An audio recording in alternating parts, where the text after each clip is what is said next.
Hi, I'm Sonia Pattisum, and today we will be talking about goal setting. There are 5 key components to setting the perfect goal. First is the goal must be specific. If your goal is too broad, you won't be able to achieve it. You need to be able to pinpoint the exact area in which you want to grow in. Next is your goal must be measurable. This is important so that you can see growth and development from the beginning of your goal to the end. That ties in to the third important aspect, and that is your goal must have a timeline. You need to have a specific date in which you want to achieve your goal by, so you're more highly motivated to achieve your goal by that date.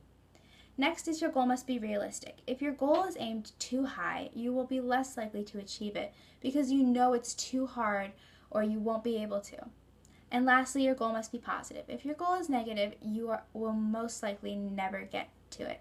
You have to have a positive goal in order to have a positive outcome. Next, that ties in to the motivation. For your goals, you need to set some sort of reward. For example, the value of a reward can be different for every sort of person. If you have a third grader, for example, versus a high school student, the third grader, for them, a reward might simply be you're in the cool club, or you get to sit at the cool kids table at lunch today. Well, that reward might be astounding to the third grader. A high school student might want something more than that. That's not enough for them. The cool kids club, that's so yesterday. They want something better.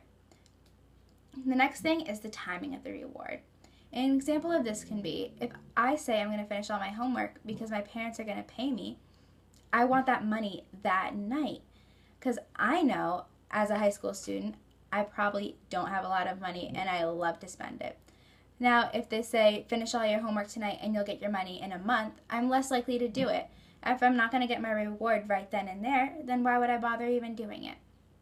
And lastly, how realistic is this reward, and will it ever become a reality? For example, if I get a call from a telemarketer saying I just want a free trip to Hawaii, what is the likelihood of that ever actually happening and me actually going to Hawaii? So for your goal, you need to be able to answer yes to these 5 questions. Is it specific, measurable, realistic? Does it have a timeline? And is it positive? And if you can answer yes to all those questions, then you'll be able to set the perfect goal. One other key component to setting goals is you need to say I will rather than I want. I will shows more determination to achieve the goal.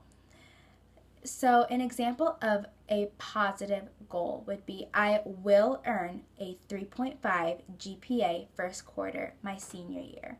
That is specific, measurable, realistic, positive, and it has a timeline.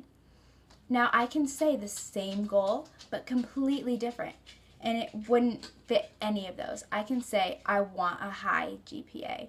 That is not specific. A high GPA can range from a 2 for some people all the way to a 4.0 for others. It isn't measurable. I just said I want it. I didn't say when, and it's not realistic. For me, I might be a straight A student, while as another student might be straight C's, and so they might want to just simply achieve a B+. And for me, I want to keep my straight A's. Next, there's no timeline. In my first goal, I said I want to have it first quarter of senior year. And here I just said I want it whenever. And lastly, is it positive? Well, it may be positive that I want to achieve it. I didn't say I will. And that shows more determination to achieve the goal. Overall, if you can answer yes to those 5 questions and you can say I want rather than I will, you will achieve the perfect goal.